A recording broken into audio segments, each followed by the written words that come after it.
October સુધી જિલ્લામાં સ્વચ્છતા હી સેવા અભિયાન યોજાશે।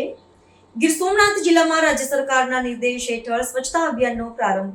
સ્વચ્છતા હી સેવા પખવાડા અંતર્ગત આ સમયગાળા દરમિયાન તમામ જિલ્લાના તમામ ગામોમાં, તમામ નગરપાલિકા વિસ્તારમાં પણ સ્વચ્છતા ઝુંબેશનું જે છે એ અભિયાન ચલાવવામાં આવશે અને અલગ અલગ દિવસે અલગ અલગ પ્રકારની જે છે સફાઈના કાર્યક્રમો યોજવામાં આવશે અને સ્વચ્છતા રેલી છે, સેલ્ફી પોઈન્ટ્સ છે, પ્લાસ્ટિકનું એકત્રીકરણ છે, ઘન કચરાનો નિકાલ છે, આવી અલગ અલગ થીમ પર સરકાર દ્વારા જે પરિપત્ર કરવામાં આવ્યો છે તે અનુસાર 15 દિવસ અલગ અલગ થીમ પર આ સ્વચ્છતાનું કામ કરવામાં આવશે।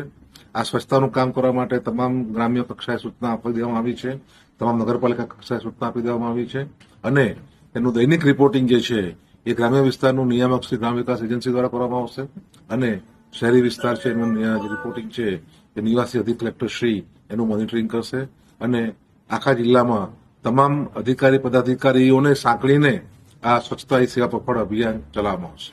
લોકોની સફાઈની જાગૃતિ આવે એ માટે અમે આઈસીની એક્ટિવિટી પણ કરવા જઈ રહ્યા છે।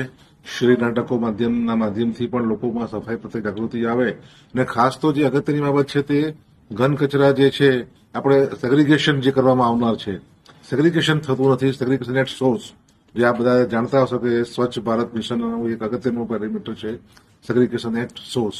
તો એમાં લોકોને જાગૃત કરવામાં આવશે અને સૂકો અને ભીનો કચરોનું અલગ અલગ ડસ્ટબિન રાખીને તેને અલગ અલગ આપવામાં આવે તો જે છે જે આપણું કચરાનો નિકાલ છે તે સુગમયુક્ત રીતે થઈ શકશે અને આ ઉપરાંત પ્લાસ્ટિકનો વપરાશ પણ અગત્યની બાબત છે।